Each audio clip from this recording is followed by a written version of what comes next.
more thoroughly.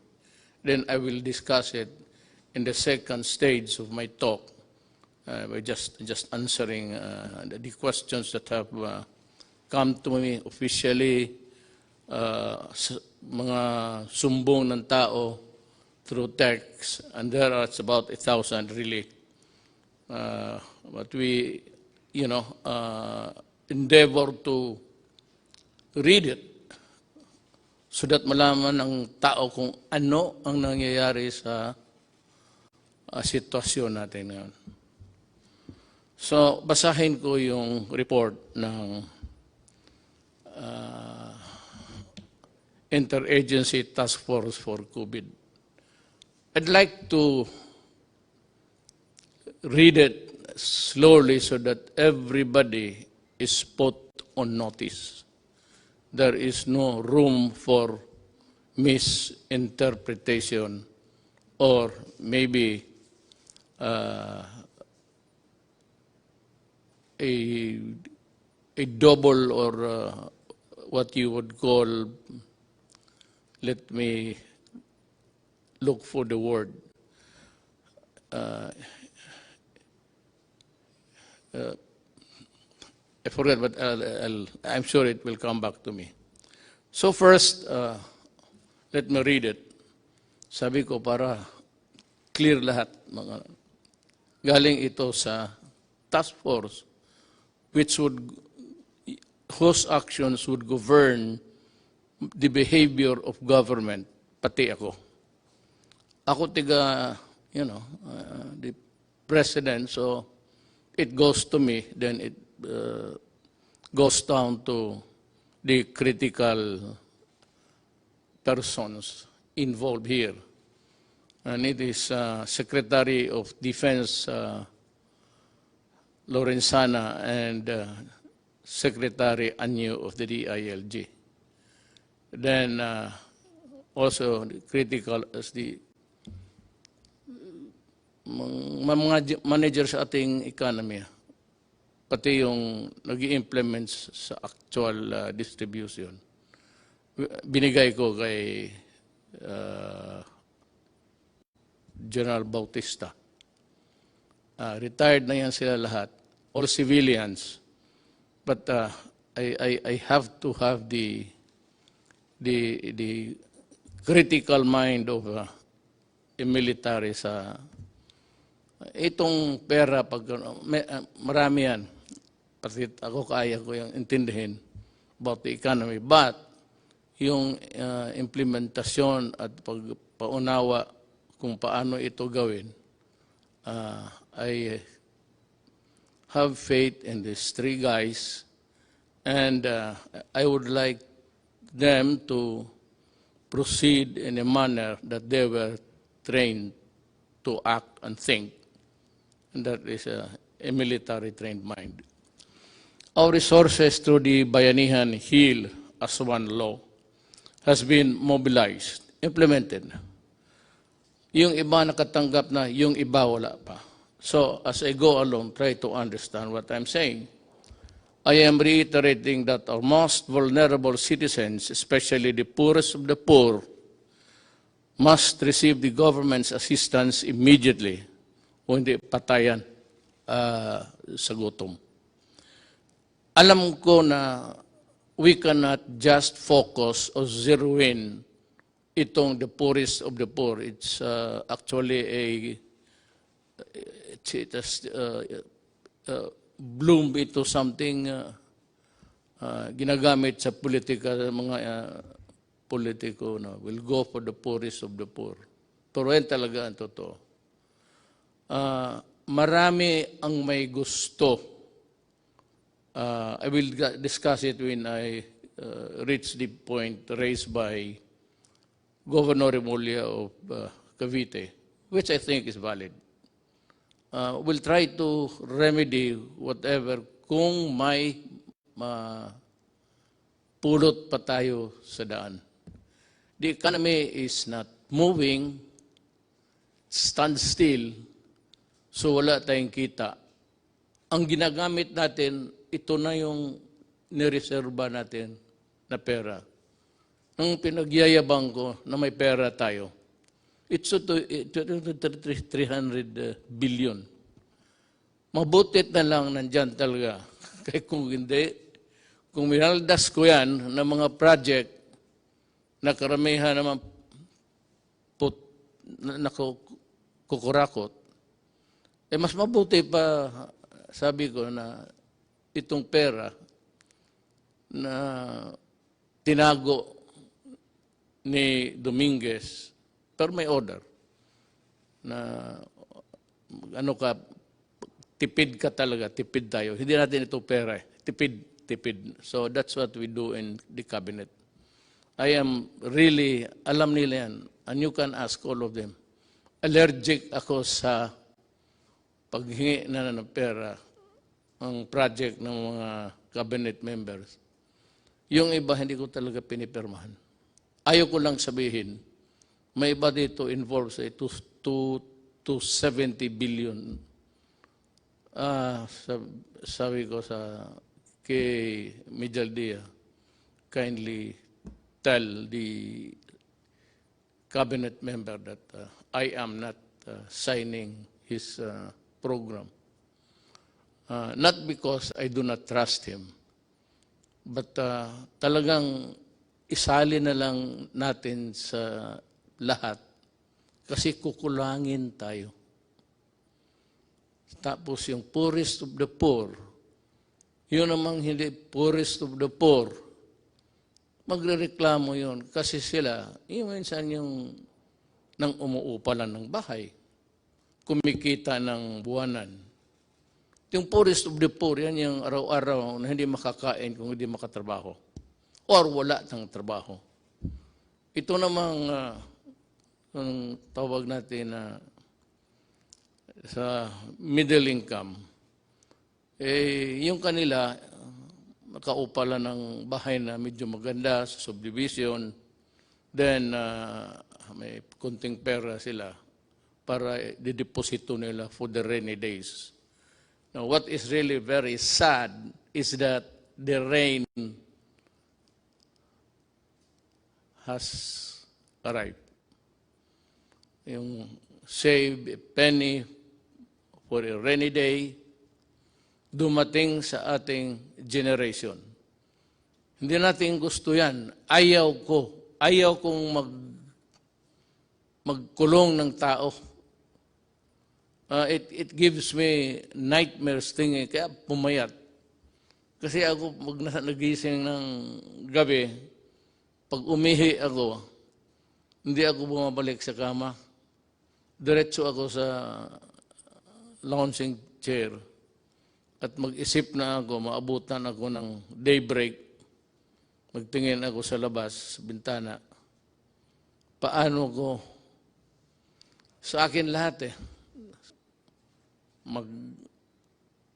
maghiram o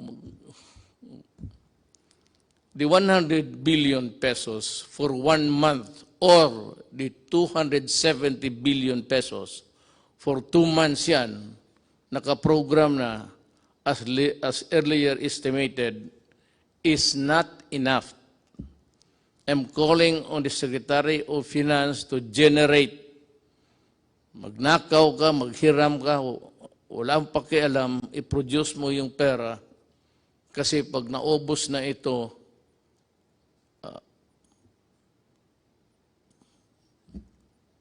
hindi ko malaman. Itong COVID na ito talaga yung tunay na at the start sinabi ko sa inyo. Bantay kayo dito, bantay tayo. Talagang yayarain na itong COVID na ito. It might not really cripple a country, but it will, of course, cause a sadness and fear kung paano tayo makaraos dito. We are exploring options to adjust our budget. Yung budget na yung earlier na budget, wala pa yung COVID. Sinabi ko, bawasan na lang yung iba or totally ilaglag mo na lang yung project na yan, iligay mo dito kasi ang unahin natin ang tao, ang tiyan. Kasi pag wala nang kinakain, a human being can be violent. Especially makita niya yung mga anak niya wala nang kain, nag-iiyak siya, maghingi ng gobyerno, tapos wala na akong maibigay at maubos yung bigas natin. Parang hindi lang ako, lahat sa buong mundo. Kami yung in charge sa gobyerno. Yun ang problema namin. Problema ko, problema ni Trump, problema ng lahat. Kasi yung economy nila, pareho man tayo lahat. Walang kita. Puro gastos na lang. Wala nang kumikita araw-araw na magbayad ng buwis, magbayad kung ano-ano. That is income for how it would impact on our GDP. Yung GDP is just yung income ng ekonomiya based on the income ng gobyerno. That's what it's all about, actually. So, ang gobyerno kasi cannot print so much money. Hanggang ano lang ang value ng ating economy that is equal to your value, how much money you can print, how many trillion or billions are you allowed. Yan ang economy mo. Hindi mo sabihin na, mas malaki yung iyo kasi mas malaki yung sa Amerika. Sa Amerika naman, lahat may trabaho. Lahat nagbibili ng eroplano, bala, kasi gusto ng gulo.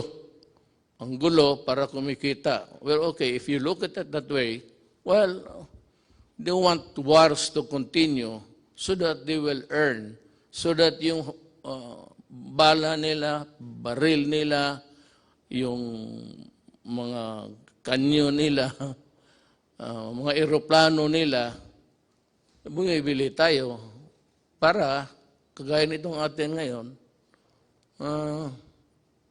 patayin yung Pilipino kasi nagre-rebelde, nagkikidnap, tapos binababoy yung tao, pinuputulan yung ulo, pati mga sundalo ko. Ganon. So that is how it is. Everybody wants war, trouble, because kung wala ng gera, ang kita nitong mga to, these countries, producing the armaments and the lethal things in a inventory sa bodega. Ganon yan. Isipin mo na lang kung wala ng gulo. Sino magbili ng bala? Sino magbili ng baril? Yan ang isi-share ko, yung nalaman ko lang. The little knowledge that I have, I'm sharing it with you. I may need more minutes or hours to talk with you, but at least kung makinig kayo, you'd be able to understand even my paradigm, ang paningin ko sa buhay, at ang paningin ko kung saan ako tatagal, saan ako pupwesto dito. Once again, I am asking the utmost cooperation of the public in these trying times. Let us see the needs of our poor brothers and sisters who are hit most by the pandemic. You know, lahat tatamaan ito.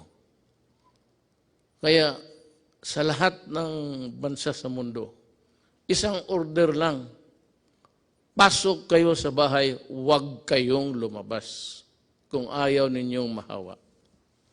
But for those people, Filipinos, who have to, go out to earn a living sa mga palengke, makikita mo naman, nobody's obeying the order. And,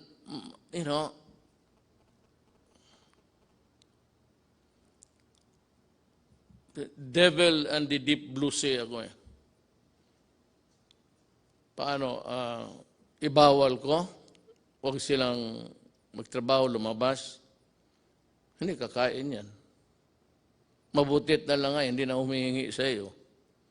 Pero ngayon, kung talagang higpitan mo, which is really the advice of all governments, lahat ng gobyerno, ito ang sinasabi.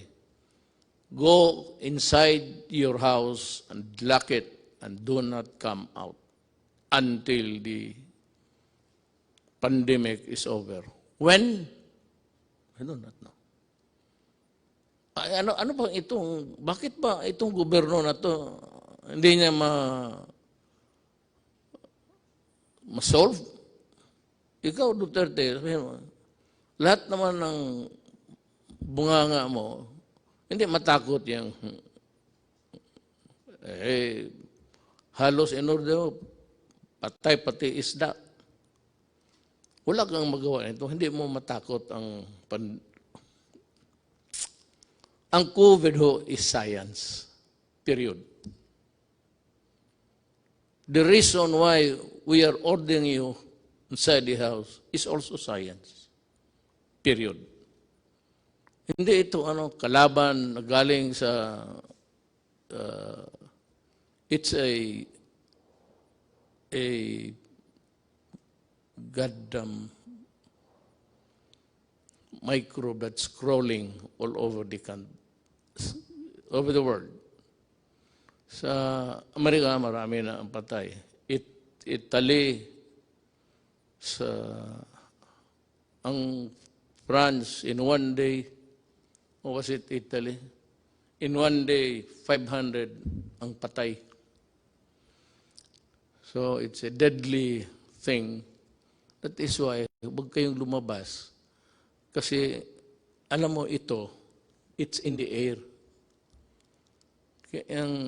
I hope you were able to see the Japanese experts science paano mag-transmit. Kung kaharap ka lang ng ganun dito, less than 10 feet away, then I sneeze, mag-atching, mag-ubo ako. Tapos tinignan nila sa infrared, pinatayin lang yung ilaw, tapos tinignan nila at tapos naglagay sila ng dami. Pag makita natin, nakita ko this morning, early, paano lumilipad yung sumasama sa hangin. Kaya mag-mask kayo. Kasi pag nahigop mo yan, it's in the breath. Lahat naman tayo humihinga. Pag nandiyan ka, less than 10 feet, may hangin, dadalhin yung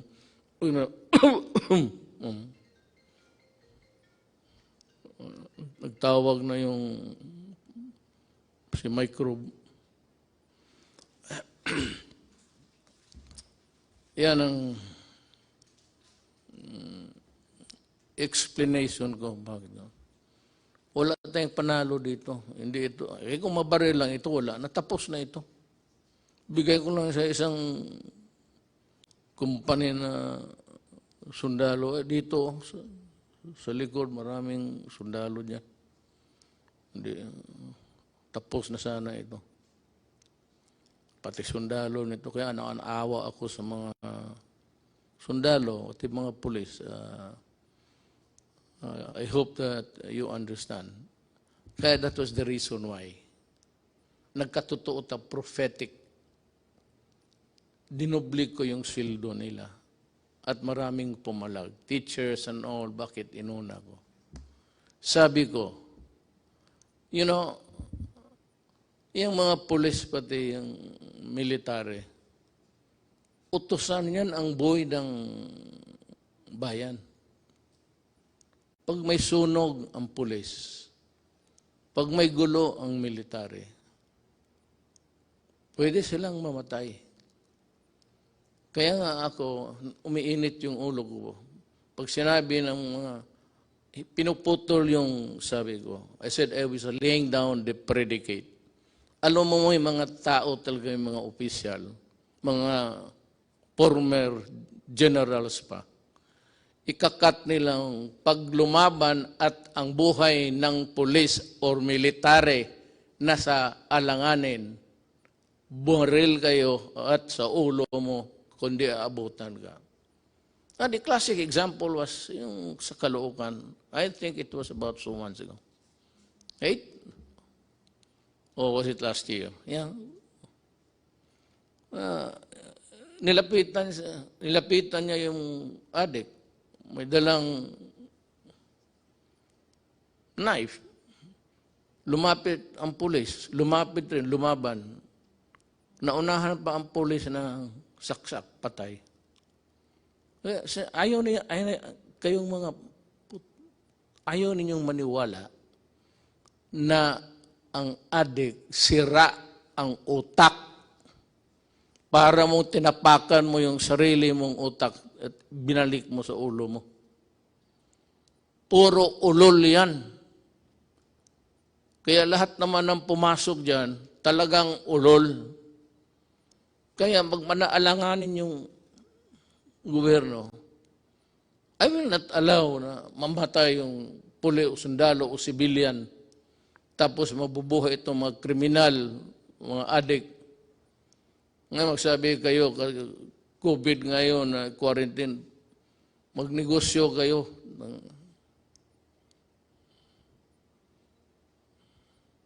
Wala nang malagyan eh. Nandiyan naman yung Manila Bay, tapon mo lang. Tataba pang isda dyan, totoo lang.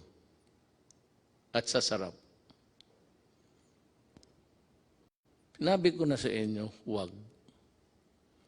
No, ngayon, it's a thing which is, I said, rampaging all throughout our country. And every country for that matter.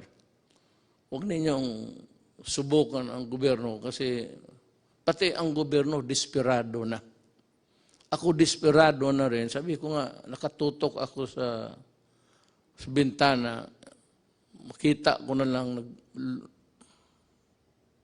kaya may tulog ako. Kanina nagising ako mga 3 plus. Pag 2 beses ako before getting to bed, and once, talagang mag-ihi ako 1 beses, umaga. Yung gabi, no, magising ako. Nakatutok ako sa madilim na langit.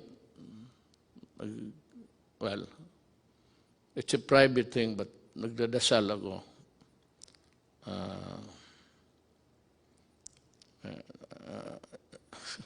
Basta nagdasal ako para sa bayan ko. Kasi yung iba-iba ang Diyos nila eh. My God is the true God. It's only one God. Doon lang ako na, hindi ako nag-ano ng iba. One God lang ako para isang salita lang. Hindi na marami pa akong intermediary. Parang santo, checkpoint yan. Diretso ako. So hindi na ako nagsisimba. At ang Diyos ko is God the Father. He's only one.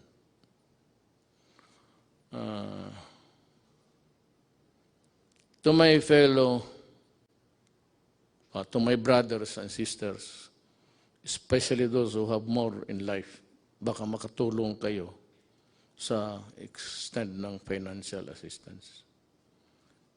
Kung hindi mo na masyado kailangan at alam mo na may minagugutom, bigay mo na lang para hanggang maubos ang may border yan. Tulong mo hanggang dyan lang. Ang gobyerno, ganun. I would like to be honest.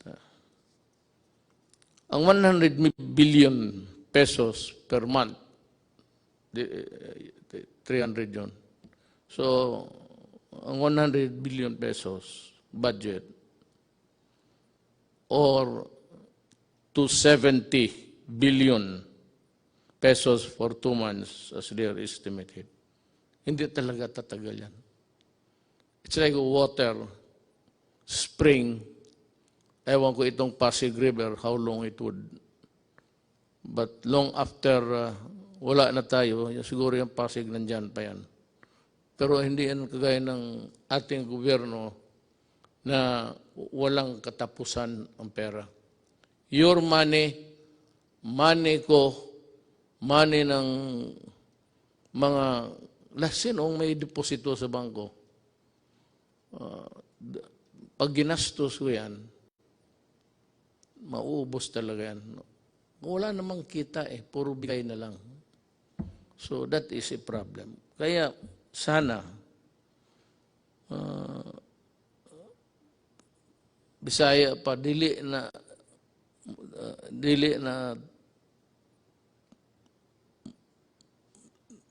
ang tubig mahubas po.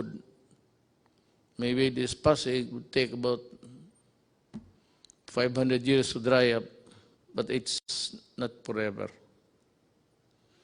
Kaya, ako na, intindihin ninyo ako. Kaya kung may pera lang talaga, hindi ko hawakan yan. It is not my money. Hindi ko naman pwede manakaw. At kung manakaw ko lahat, anong gagawin ko sa pera na yan? Ang edad ko, I just turned 75 last month. With the remaining years, anuhin ko yan. May I ask itong, sige na, corruption, ngayon itong mga nagpa-posturing, may sabihin ka, ang sentence mo, pulis yan ang sabihin lang na, bawal yung magpatay ang pulis. Nasira tuloy kung ano at bakit ka pwedeng patayin. At may bakit na hindi dapat pumatay ang gobyerno, o pulis o military. Nawawala tuloy sila kasi nagle-lecture, bawal yan. Alam mo, kayong mga opisyal na pulis, dumaan man kayo. Tignan natin yung record ninyo. One of these days. Sige nga. Magprangkahan tayo. Ilabas natin lahat. Ilabas mo kung ilan ang pinatay ko o ilan ang kabit ko at ilabas ko rin kung ano kayo. At sabi nga, nagpapahiro. Stop it. Kukurnihan ang mga tao niyan. Na may mga salita kaagad kayo, balik ta rin. Yung naman ngayon, hindi pwede yan, dalawa, kasi bawal sa konstitusyon. Hindi nila alam, binabasa ko, batas mismo. Under the Constitution. Yung mga style na gano'n. So what's new? What's new with more than what is new? Ito nakasalasay ang, I hope I pronounce it correctly. Nakasalay ang bayan natin sa pag-unawa sa ating isa't isa. Wala naman akong makuha sa inyo. Nagbabayad ako tuloy. Pati ako binabayaran. Daldal kayo ng daldal. Wala naman, alam ninyo, wala namang income. So, sino pinaparinggan ninyo? Sino yung trying to be smart elect. Yan ang nasa gobyerno ng iba. No, do not compete with me because you are not a lawyer. And a lot of you, you do not know your law. Sabi ko ako, fiscal ako, 8 years ako nagtatrial. Lahat, anong kaso, rape, murder, police, pinatay, police, nagpatay. So, huwag kayong mag-compete kasi may kulang Tapos yung kulang ninyo, I will supply it hindi ma-insulto kayo. So next time, look for a valid issue. Kung yung, basta may sinabi ka, lalo na yung favorite na extrajudicial death, lukso ka agad, maraming magsalita. Para lang makasalita. Wala namang ginagawa. At hindi naman nagawa. Nung nandoon kayo. You know?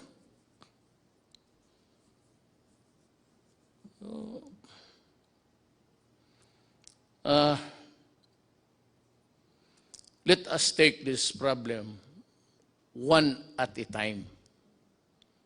Ngayong itong buwan ay tututok lang tayo dito. Meron yung one ka-program for the next month. Pero kung gamitin ko yan ngayon at wala akong makuha, sa pagdating ng next month, saan ako kukuha? Sabihin ng Kongreso, binigyan ka na nga namin ng bilyon-bilyon. Yan ang bilyon-bilyon. Ang ginastos ko naman, sabi ko, at yung mga tao na humahawak din, mga military, ano yan, military na nakita ko, mayor na may prinsipyo at so, buwan-buwan lang tayo, ha? We are also trying to perfect this. Kung gusto lang natin, pero ang buhay kasi ganun. Gusto ko bigyan yung poorest of the poor, which is the popular cliche o politician. Nandiyan kami sa inyo ka poorest of the poor. Patignan mo kung nandiyan na sa pwesto. Poorest of the poor. Kayong panahon nila, nakita naman ninyo, anong ginawa? Anong ginawa nila? No? Nasa gobyerno, itong madadaldal, nasa gobyerno nakita mo. O nagsuporta ng gobyerno na yun. Tingnan mo. Ngayon tapos, may marinig ka na ano dito, nagpapaiwan mo na House Duterte, patayin si Duterte. Pato ito si, narinig, mabutit na lang nandyan si Attorney Pamatong. Sabi niya, dyan sa Facebook ba yan? He declared himself that I am the duly elected President of the Republic of the Philippines and I am ordering the military to arrest Duterte and to, sabi ko, tinanong ako ng staff dyan paglos, anong masabi mo sa sinabi ni Pamatong? Sabi ko, tama siya. Tama talaga siya. Sabi niya, siya lang ang he will solve the problem in 3 weeks. Sabi niya, ang military, kailangan arestuhin because nandito ako ready to solve the pandemic that has struck the entire planet Earth and he will solve the problem. Tama. Kung gano'n na siya, tama, I agree. Kung magpunta siya dito, mag-usap kami. Kung ang solusyon niya okay, then sabihin ko sa military na, Adre, tama si Amatong. Alis na ako.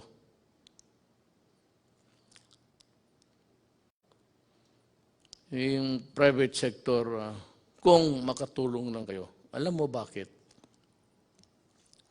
Hindi yung private sector na yung buwanan lang rin ang sweldo pero may bahay, either financing o umuupa sa category, unfairly though, middle class na yun sila.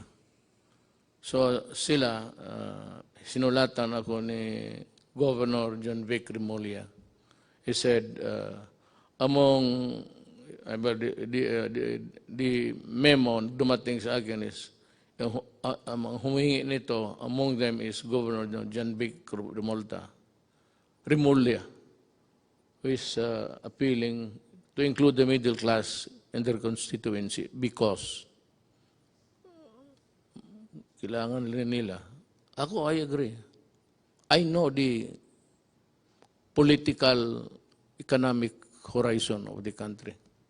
At least, nung akin lang, yung maliit kong sabi ko, hindi ako nagyayabang, maliit lang yung akin, how I deal with the problem.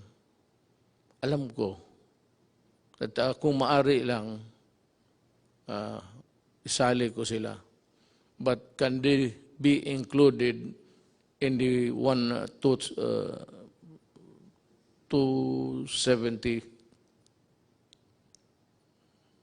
next month? Hindi nga eh. 217, yun yan. 300,000 minus 270. Yan ang maiwan. Kasi, yung sa estimate namin, hindi nga namin sila yung ilan ba dito talaga yung middle class na at yung middle class na floating lang, nandiyan lang. May just making what's tapos to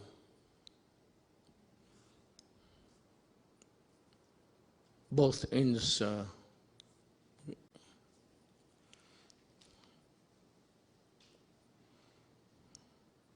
alam mo, ang sagot ko kasi dito, sagutin ko na lang. Ang solusyon nito is vaccine. Walang iba. Unless and until the bright boys, the scientific minds can come up with a vaccine or a previous, sabi nila yung sa malaria. I remember yung tatay ko. May tinamaan ng malaria yun eh. Panahon ng gera. Kita ko siya yung mag-shake. Para talagang parang addict.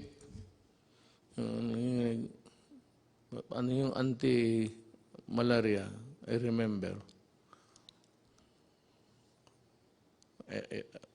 But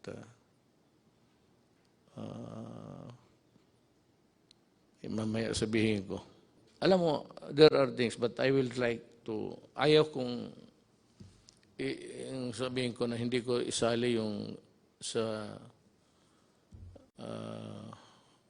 task force. Kasi sila yung mga doktor, sila yung mga economists, sila yung lahat ng tipon-tipon. Tapos experts ng anong field, infectious diseases or whatever.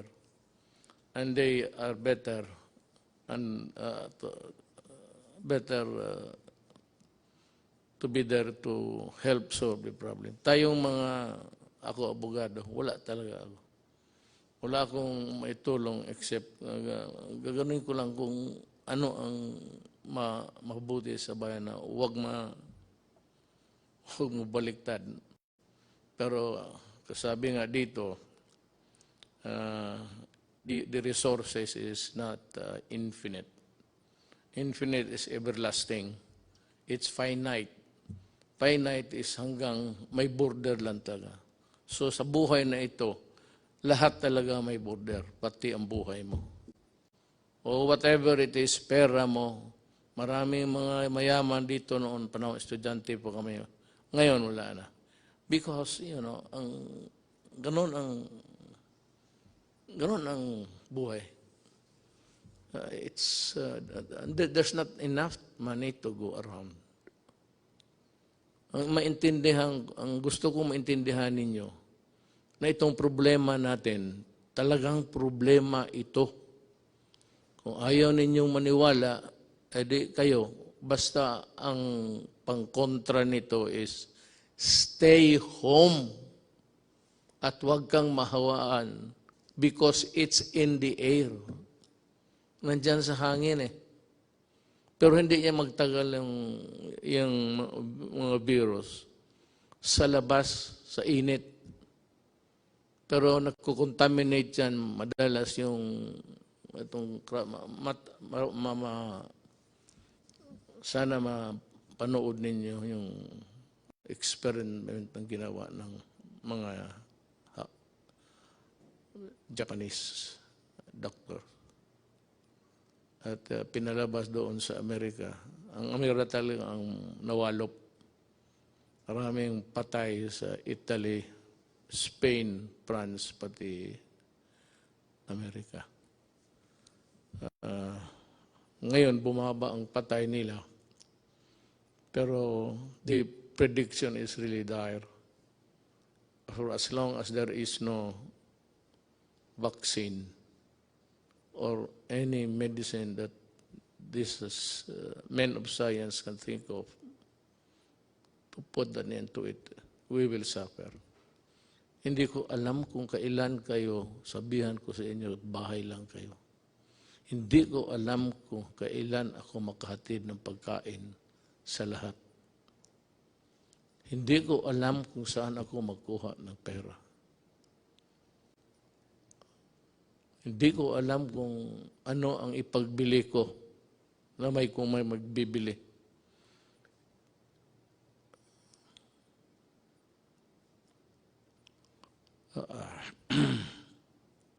So just stay alert. Makinig tayo sa, hindi ito trabaho ng abogado ha. Trabaho ito ng mga medical experts pati men of science. Hindi, kami, I just happened to be here. I just happened to be here to my chagrin maybe. Bakit sa panahon ko tumama itong mas matindi ito sa gira. Walang kalaban eh, hindi mo makita. Nakita mo pati lahat, pati Taliban, takot sila. Lahat. Kasi yung pawis ng sagaran mo yung pawis, yung distance rule, social distancing. Okay, I just say, distant rule. Isundin lang ninyo. Kung hindi ninyo masunod, well, I would say na, hindi naman kasiguro kayo mamamatay. I hope not. I hope that you will not get sick. I hope that you will not die. Alam mo bakit kung mamatay ka? Sabihin ko sa iyo, galing hospital o saan ka clinic, your body can only be handled by people who are fully protected. Hindi ka na makahawak kung sino yung namatay. Ayaw ko nang magbanggit ng ano pa. Basta kung sino yung namatay, hindi mo mahawakan. Balot, diretso yan, tapos diretso sa sunugin crematorium. Hindi ka nga makaburol. You will not be allowed na magburol ka ng isang tao na matay sa COVID. Sunog talaga yan. Kaagad. Ora mismo. Hindi mo na makita. Makita mo na lang sa malayo na yan, kinakarga ng punerarya, car, funeral vehicle. Pero hindi ka na makalapit. Baski mayaman o mahirap. You will not be allowed to go near, touch the terrorists. Wala, diretso na. At walang libing yan. Sunog. Kaya I am forced to say this because dapat ninyong what is really at stake. At ano ang, kung hindi kayo magsunod. And as I have explained, it is like a cadena de amor. Habang may mag-ano pa, driver mo o magpunta siya sa utusan mo, mahigop niya, bumalik siya sa kotse mo, magsakay yung anak mo, ikaw, makuha mo. Hindi na siya kailangan mag-atching pa. Yung breath niya, yung ginawa niya, nasa kotse, yun. O anak mo, payagan mo, mag-socialize, mag-inuman, tapos may yung isa, may tama pala, kasi ang tatay niya galing sa tapos isang kwarto, hindi niya alam na delikado yung enclose, mabuti pa buksan, mag-aircon ka, buksan mo. Ano ko lang yan. Kasi yan man sinabi ng hapon. Ganun ang interpretation ko. Ngayon, kailan matapos ito, Duterte, ang paghirap mo sa amin? Hindi po. Handa po akong, sabi ko, kung totoo yung pinapahirapan ko yung Pilipino, anytime po, sabihin ni Amatong bababa na ako, at sinabi ng military, totoo yan, subukan niya itong 3 weeks. Okay. Wala naman akong dyan para makatipid tayo sa bagay, wala nang burol yan. Hindi yan yung patay mo na tatay, nanay, anak, asawa, na iburol na mag-iyak ka, maraming bisita. Hindi mo nga makita hanggang distansya ka lang. Hindi ka maglapit. Parang robot yung dyan lahat sila lang pwedeng humawak. Sila lang pwedeng magpasok doon sa burner ng katawan. Sila lang. Ikaw, tingin ka sa malayo. Yan ang consequence ng COVID. Ayaw kong sabihin yan. Pag yan ang totoo. At kung maniwala kayo o hindi, kung ayaw mong maniwala, di magpakamatay ka, makita mo kung saan ka dalhin at papaano ka. You are not even buried. Because you are a dirty carcass, patay. You must be destroyed by burning. Dahil sa COVID. The one single sa atin, COVID. Lahat yan. Yung problema natin sa COVID. Ang anong solusyon? Huwag kang mahawa. Paano po? Huwag kang lumabas ng bahay. Paano ang kain namin? Maghanap ka ng paraan. Pero, mag-ano ka lang, basta may mask ka lang. Kaya sinasabi, ako hindi. Yung mask na. Hindi naman ako magsasalita dito na parang gangster. Paano ko sabihin sa inyo, ito mo itong to. Matapang daw raw, kaya niya yung COVID. Magipag-usap sa atin. Hindi, risk go ko na yan.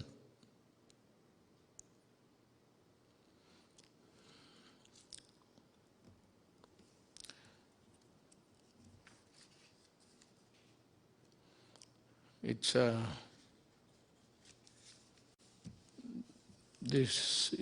this being the Holy Week, I am calling on the nation to come together this Holy Wednesday afternoon and pay tribute to the indomitable spirit of the Filipino and unite in one prayer to God to fight our common enemy.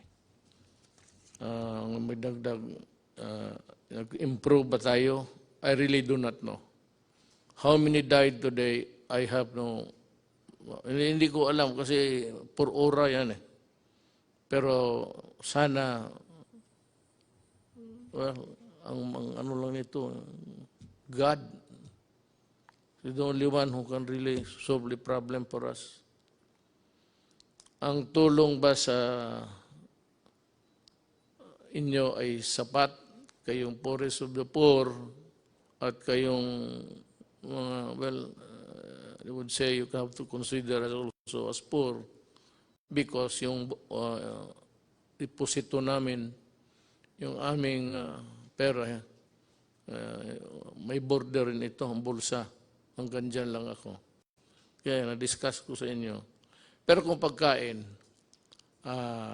may makain ba tayo? Bigas, I will try.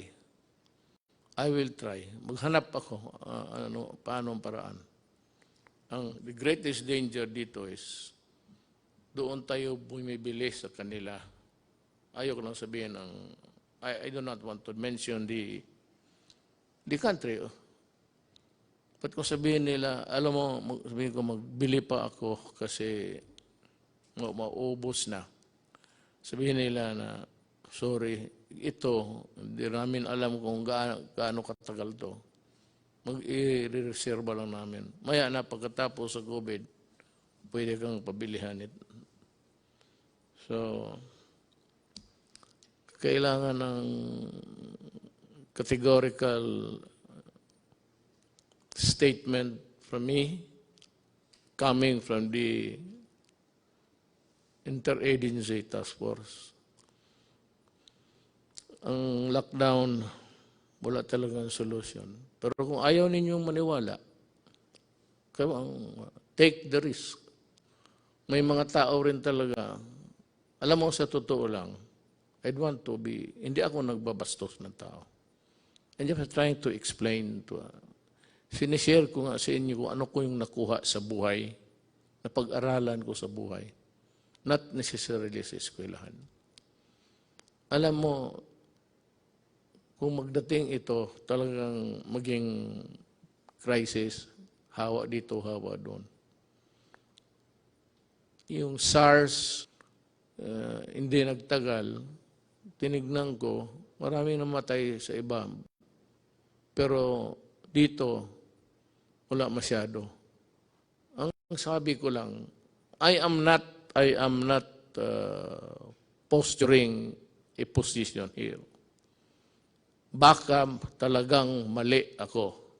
At ito namang depensyent to look for a yung statement na dangling para makapagsalita ang bunganga. Hindi ko, I am not, pero baka yung init something to do with it. I hope, that's just my prayer.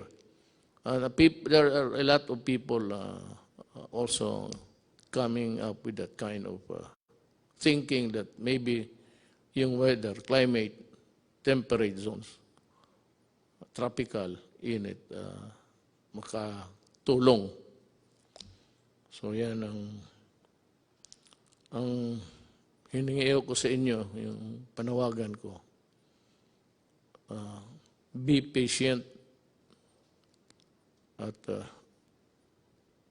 intindihin ninyo kami sa gobyerno. We would appreciate it. Yung ano lang, mag-intindi lang, patient, huwag kayong masyado. Total, kung sabihin ko na talaga na wala na akong magawa, then magplano ka na kung anong gusto mong gawin. When the resources are all exhausted and the pandemic would claim millions of lives, I hope really and I pray that it will not. Pero kung ganon, wala na akong magawa. Malapit na.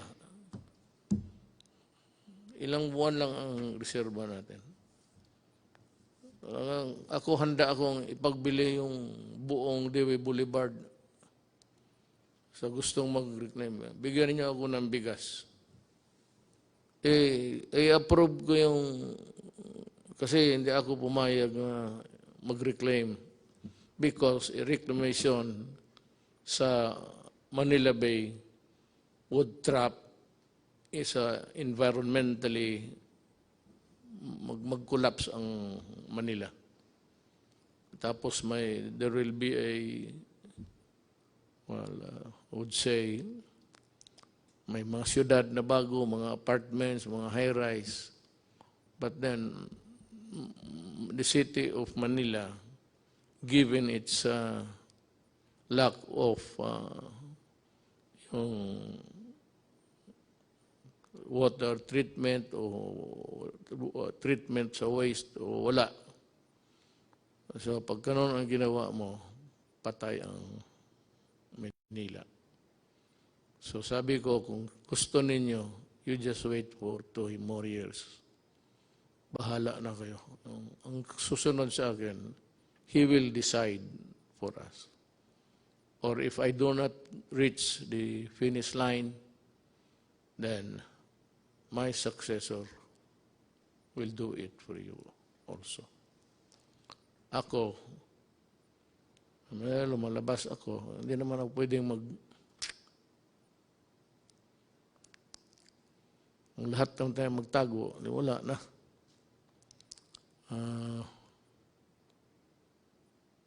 I have also to magsusugal rin ako. If you really want to know, we have discussed it actually, even before this. We are inclined to extend the lockdown up to April 30. Tignan natin after that. In the meantime, magdo-double time kami. Doon sa tinatawag ninyong middle class. How is it defined or arrived at correctly? We will talk about this. I address myself to the people who have the money now to help, pati yung mga employers. Alam mo, tulungan ninyo ang gobyerno, ang bayan natin. Kasi pag bumagsak ang gobyerno, bagsak kayong lahat. Sabi ko nga, I end this with a prayer. Gusto ko lang masabi rin ano nga sa utak ko para maintindihan rin niyo ako. At sana, next time I would talk to you, baka mag-improve na ang situation. Whatever be the correction, kung makorek itong, it's an anomaly sa ating buhay sa mundo. May ganun eh. So, if it can be corrected, lahat naman tayo, we only live if it's time. He created the world, planet Earth, and if God wants it ended, so be it. Salamat po.